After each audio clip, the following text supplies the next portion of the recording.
Global পয়েন্টের পক্ষ থেকে সবাইকে স্বাগত জানাচ্ছি।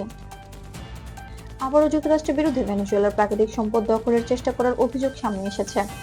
মঙ্গলবার ভেনেজুয়েলার রাজধানী কারকাসে আয়োজিত এক জনসমাবেশে এই অভিযোগ তোলেন দেশটির প্রেসিডেন্ট নিকোলাস মাদুরো। তার বক্তব্যে তিনি বলেন, ভেনেজুয়েলার বিপুল প্রাকৃতিক সম্পদ দিয়ে বিদেশি শক্তির আগ্রহের মূল কেন্দ্রবিন্দু হয়ে উঠেছে। ভেনেজুয়েলা বিশ্বের অন্যতম বড় তেল মজুদের অধিকারী দেশ হিসেবে পরিচিত। আন্তর্জাতিক নির্ভরযোগ্য সংবাদ মাধ্যমগুলোর তথ্য অনুযায়ী দেশটির অর্থনীতির বড় একটি অংশ তেল, প্রাকৃতিক গ্যাস এবং খনিজ সম্পদের উপর নির্ভরশীল।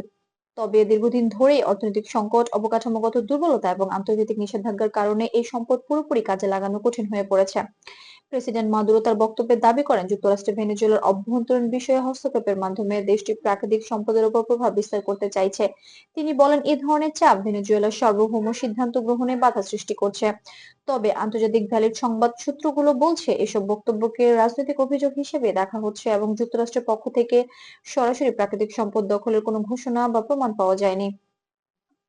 রয়টার্স, এপি এবং বিবিসির মতো সংবাদ মাধ্যমের প্রতিবেদনে বলা হয়েছে, যুক্তরাষ্ট্র ও ভেনেজুয়েলার সম্পর্ক দীর্ঘদিন ধরেই জটিল।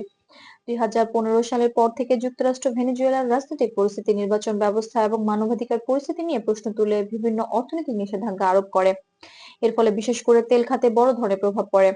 অন্যদিকে যুক্তরাষ্ট্রের অবস্থান হলো তাদের নীতির মূল লক্ষ্য ভেনেজুয়েলা গণতান্ত্রিক পরিবেশ, স্বচ্ছ নির্বাচন এবং কূটনৈতিক সমাধানকে উৎসাহিত করা। যুক্তরাষ্ট্রের পররাষ্ট্র দপ্তরের বিবৃতিতে বারবার বলা হয়েছে, ভেনেজুয়েলার প্রাকৃতিক সম্পদ দখল নয়, বরং নীতিগত সংস্কারই তাদের আলোচনার মূল বিষয়।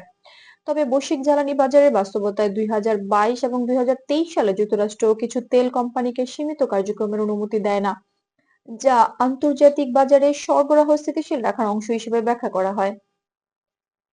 আন্তর্জাতিক বিশ্লেষকদের মতে, ভেনেজুয়েলার প্রাকৃতিক সম্পদ বৈশ্বিক রাজনীতিতে দেশটিকে গুরুত্বপূর্ণ করে তুললেও বর্তমান পরিস্থিতিতে বড় ধরনের পরিবর্তন নির্ভর করছে কূটনৈতিক সংলাপ, নিষেধাজ্ঞা নীতি এবং অভ্যন্তরীণ রাজনৈতিক সমঝোতার উপর।